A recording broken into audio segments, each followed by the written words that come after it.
Now we are at the book of the Tens, Anguttara Nikaya, Sutta number 46. Once the Exalted One was staying among the Sakyans at Kapilavatthu in Banyan Park. At that time, a number of Sakyan lay followers, that day being the Uposatha, came to visit the Exalted One, and on coming to him, saluted him and sat down at one side. So seated, the Exalted One said this to those Sakyan lay followers: Sakyans, are you keeping the Uposatha with the 8 precepts? I stop here for a moment to make some comments. This Uposatha they translate as the Sabbath, the day when the lay people are supposed to keep the 8 precepts. And this was a tradition in India even before the Buddha's time. That is why the Buddha asked his lay disciples to follow. And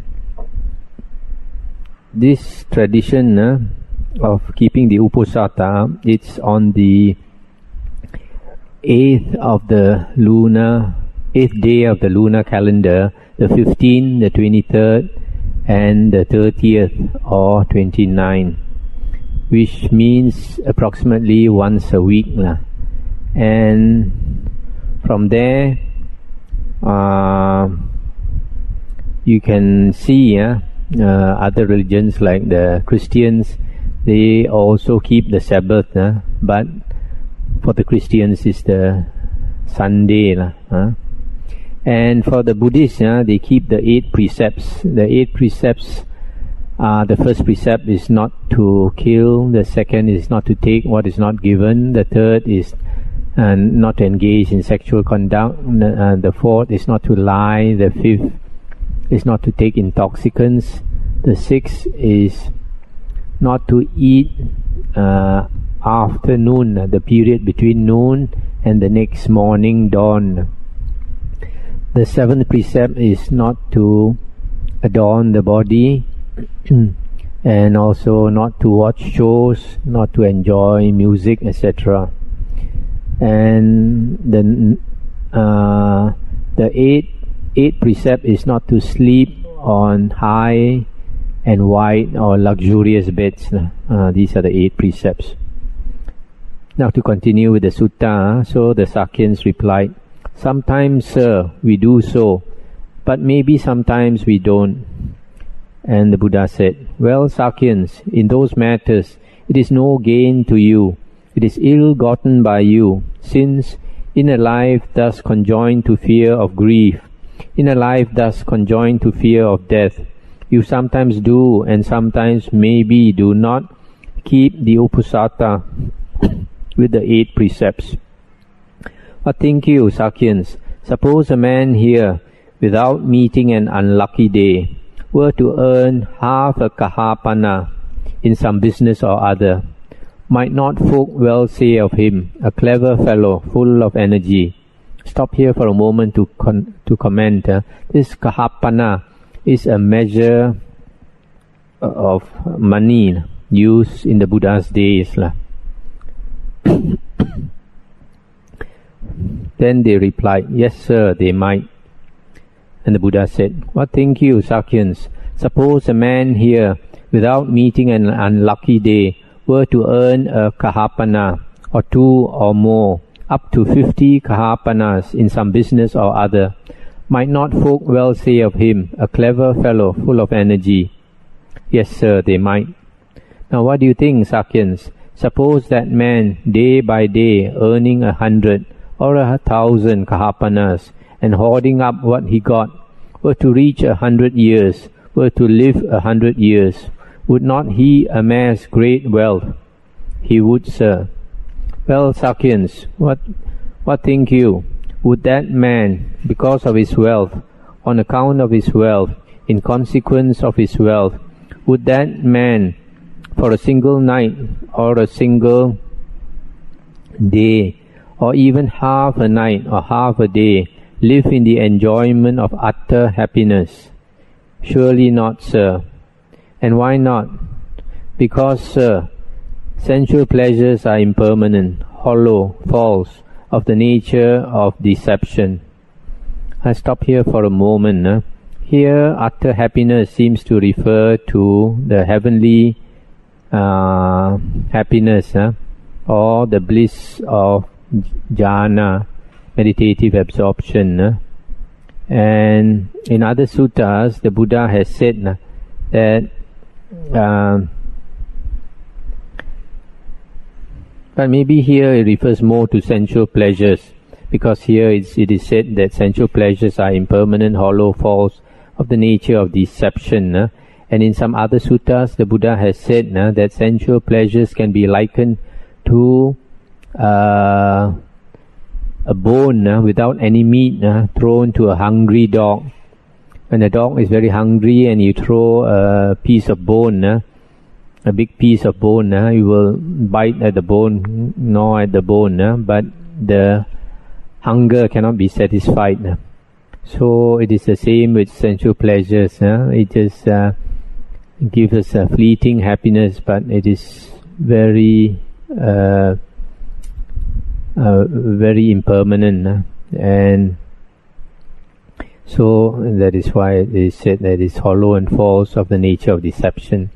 Now the Buddha said, "Now Sakyans, suppose here a follower of mine, living serious, ardent and resolved, were to live faring onward as I have advised for 10 years, he would spend 100 years, 100 times 100 years, 100 times 1,000 years, 100 times 100,000 years, enjoying utter happiness, and he would be a once returner, or a non-returner, or a winner of surety, a stream winner."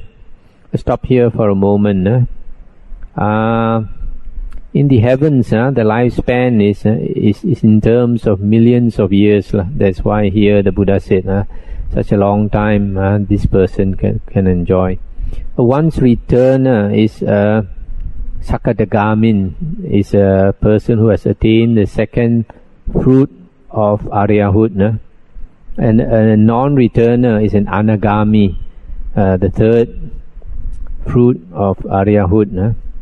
And a stream winner is a Sotapanna, the first fruit Arya. Then the Buddha continued, "Let alone 10 years, Sakyans. Suppose here a follower of mine were to live faring onwards as I have advised for 9, 8, 7, 6, or even for a single year. He would live 100 years, up to 100 times 100,000 years, enjoying utter happiness. And he would be a once returner, or a non-returner, or at any rate a stream winner. Let alone a single year, Sakyans. Suppose here a follower of mine, living serious, ardent and resolved, were to live faring onward as I have advised, for 10 months, for 9, 8, up to a single month, or even half a month, even 10 days and nights, for 7, 6, 5, even if he were to live this for a single night and day, he would spend 100 years, 100 times 100 years, 100 times 1,000 years, 100 times 100,000 years, enjoying utter happiness, and he would be a once returner, or a non-returner, or a winner of surety, a stream winner. In these matters, Sakyans, it is no gain to you, it is ill gotten by you, since in a life thus conjoined to fear of grief, in a life thus conjoined to fear of death, you sometimes do and sometimes do not keep the uposatha with the 8 precepts. Then they said, "Then sir, from this day forth, we here will observe the uposatha with the 8 precepts."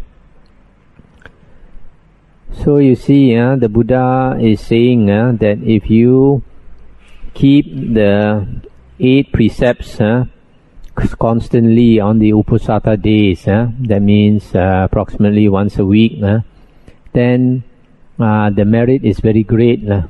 That will lead you to a rebirth in heaven.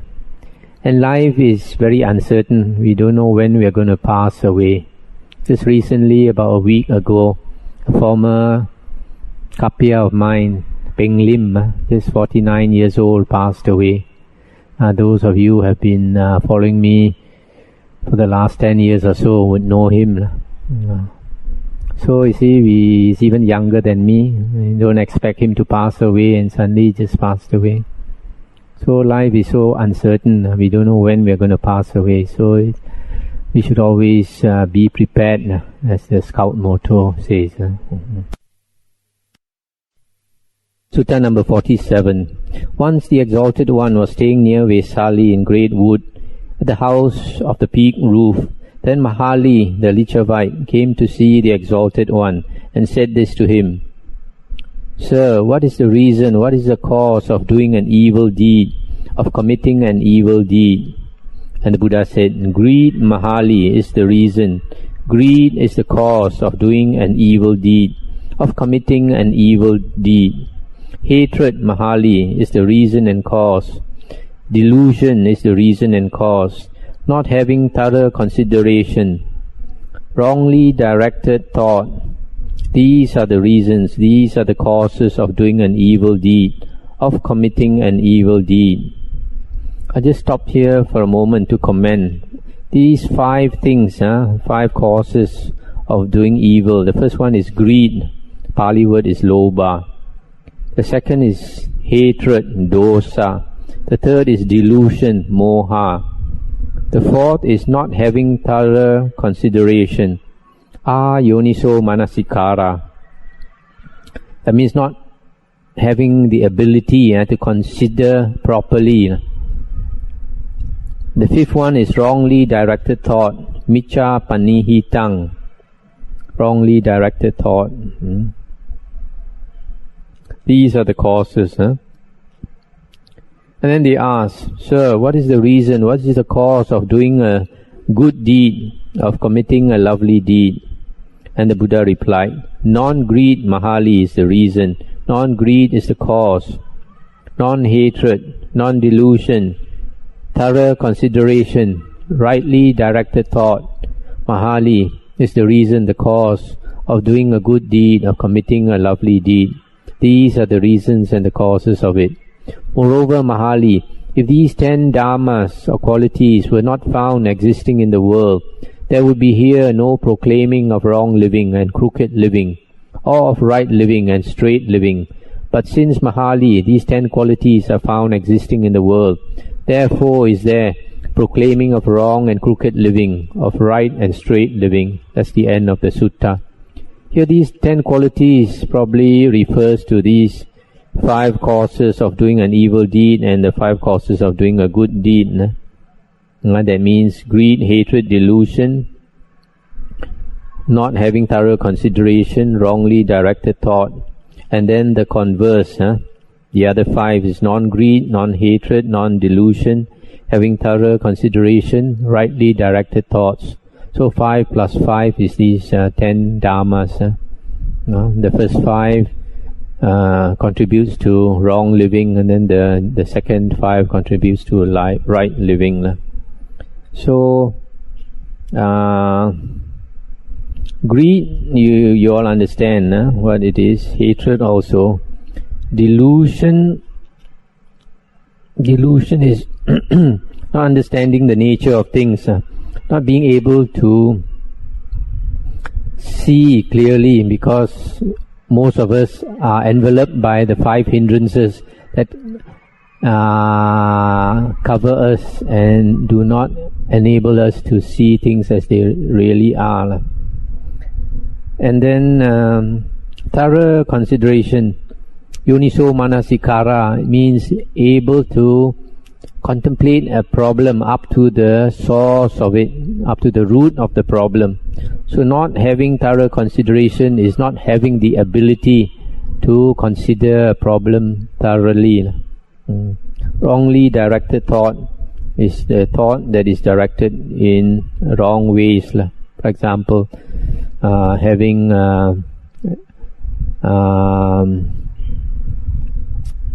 sensual desire in the thoughts, or hatred, not hatred, malice, and then hingsa, harmfulness, the wrong thoughts. So the next sutta, number 48, the Buddha said, Monks, These 10 conditions must again and again be contemplated by one who has gone forth from the home life. What 10? He must again and again contemplate these facts. 1. I am now come to a state of being an outcast. Number 2. My very life is dependent on others. Number 3. I must now conduct myself differently. Number 4. Do I reproach myself as to my virtues? Number 5. Would my wise companions in the holy life, after examining me, find me reproachable as to my virtues? Number 6. All that is mine, beloved and pleasing, will become otherwise, will become separated from me. Number 7. I am the owner of my karma, heir to my karma, born of my karma, related to my karma, abide supported by my karma. Whatever karma I shall do, for good or for ill, of that I shall be the heir. Number 8. How do I spend my days and nights that are relentlessly passing by? Number 9. Do I take delight in a secluded dwelling? Number 10. Have I any supernormal attainment, any Aryan vision and knowledge, whereby, when questioned by my companions in the holy life, I shall not be confounded? These monks are the 10 conditions to be again and again contemplated by one who has gone forth from the home life. That's the end of the sutta. This sutta is principally for monks, and these are very important contemplations a monk has to make. First one, he has to remember that he is now an outcast from society. He has dissociated himself from society, and because he has no status, in the sense that he has no money, has no position in the world, so most people in the world will also not want to associate with him. So he has become an outcast, which suits him ideally if he wants to practice and cultivate the holy life. Then number 2, my very life is dependent on others. This is a fact for a monk, which is quite frightening for a normal lay person. That's why it's not easy for a lay person to become a monk. Number 3, I must now conduct myself differently, etc. So the others I shall not bother to explain. It is more for monks to contemplate. Another sutta, number 50. Once the Exalted One was staying near Savatthi at Jeta Grove in Anathapindika's park. On that occasion, a number of monks, after returning from their alms round and eating their meal, as they sat assembled together in the service hall, remained in strife and uproar and dispute, abusing each other with the weapons of the tongue. Now the Exalted One, in the evening, rising from his seclusion, approached the service hall, and on reaching it sat down on a seat made ready. When he had sat down, the Exalted One addressed the monks, saying, "Monks, in what talk were you engaged as you sat here, and what was the topic of your talk left unfinished?" And they said, "Here, sir, after returning from our alms round and eating our meal, we sat assembled together in the service hall and remained in strife, uproar and dispute, abusing each other with the weapons of the tongue." And the Buddha said, "Monks, it is not seemly for you, clansmen, who in faith went forth from the home to the homeless life, thus to abide in strife, uproar and dispute, abusing each other with the weapons of the tongue. Monks, there are these 10 conditions to be remembered, which, as they make for affection and respect, do conduce to fellow feeling, to not quarrelling, to concord and unity." What 10? Herein a monk is virtuous, restrained with the restraint of the Patimokkha, proficient in following the practice of right conduct, seeing ground for fear in the minutest faults, and takes upon and trains himself in the rules of morality, in so far as a monk is virtuous and so forth, and so trains himself. This is a condition to be remembered, which, as it makes for affection and respect, does conduce to fellow feeling, to not quarrelling, to concord and unity. Number 2, Then again, a monk has heard much. He bears in mind what he has heard. He hoards up what he has heard. Those teachings which are lovely in the beginning, middle and end, proclaim in spirit and in letter the all-fulfilled, utterly purified holy life. Such like are the teachings he has heard much, borne in mind, practiced in speech, pondered in the heart, and rightly penetrated by view.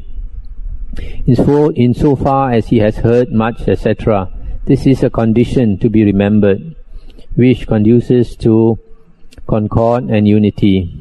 Number 3. Again, a monk has a good friend, a good companion, a good intimate. In so far as he is such, this is a condition to be remembered. Number 4. Again, a monk is easy to speak to, possessed of qualities which make him easy to speak to. He is tractable, capable of being instructed. In so far as he is such, this is a condition to be remembered. Number 5. In all the undertakings of his fellows in the holy life, be they matters weighty or trivial, he is shrewd and energetic, having ability to give proper consideration. Therefore, as to what is the right thing to do and how to manage it, in so far as a monk is such, this is a condition to be remembered, which conduces to unity and concord. Number 6. Again, a monk delights in Dhamma, is pleasant to converse with, rejoices exceedingly in higher Dhamma, in higher Vinaya. In so far as a monk is such, this is a condition to be remembered. Number 7. Again, a monk dwells resolute in energy for the abandoning of bad qualities, stout and strong to acquire good qualities. In so far as a monk is such, this is a condition to be remembered.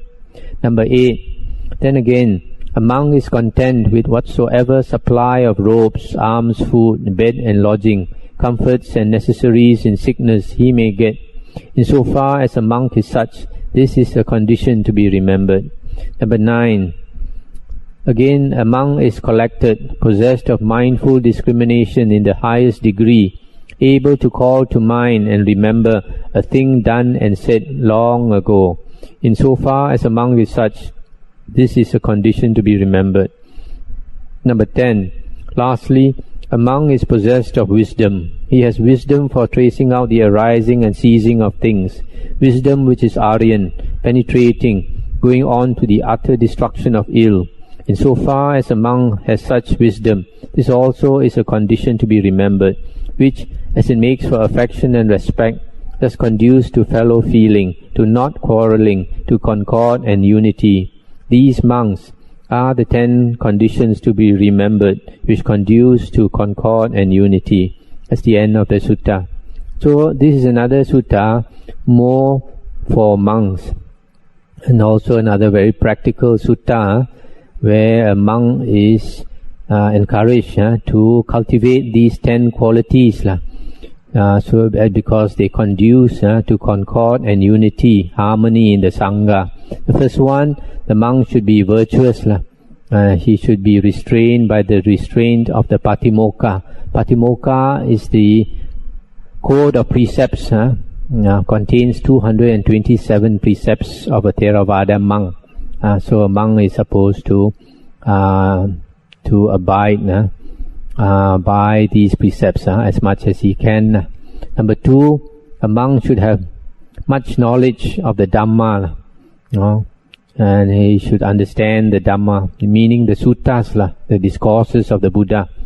He should ponder in his mind and understand these suttas. And this and the second thing that conduces to harmony and unity of the Sangha. Number 3, the monk should have a good friend. Here, a good friend is a Kalyana Mitta. In Mahayana books, they translate it as a good knowing advisor. He's supposed to be a teacher, a fellow monk who can guide a monk in the Dhamma Vinaya, in the holy life. Number 4, the monk should be easy to speak to, not stubborn. In other words, he should be willing to listen to instructions. to listen to advice and carry them out. That means he is willing to listen. Number 5, he should share in all the duties and work of the Sangha in the monastery, and do his best to carry out all the duties, whether it's a heavy duty or a light duty, as well as he can. This also conduces to harmony and unity of the Sangha. Number 6, a monk should delight in Dhamma, in the higher Dhamma and the higher Vinaya.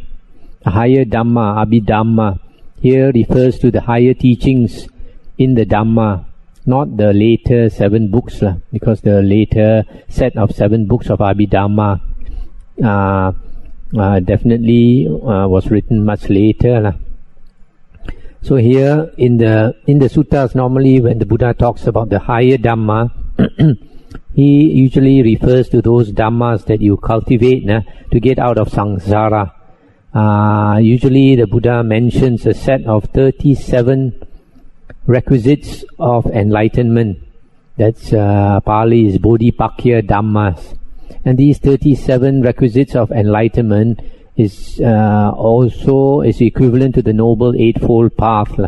And here normally when the Buddha talks about the higher Dhamma, he also talks about the higher Vinaya, the higher monastic discipline. There is no set of books called Abhivinaya.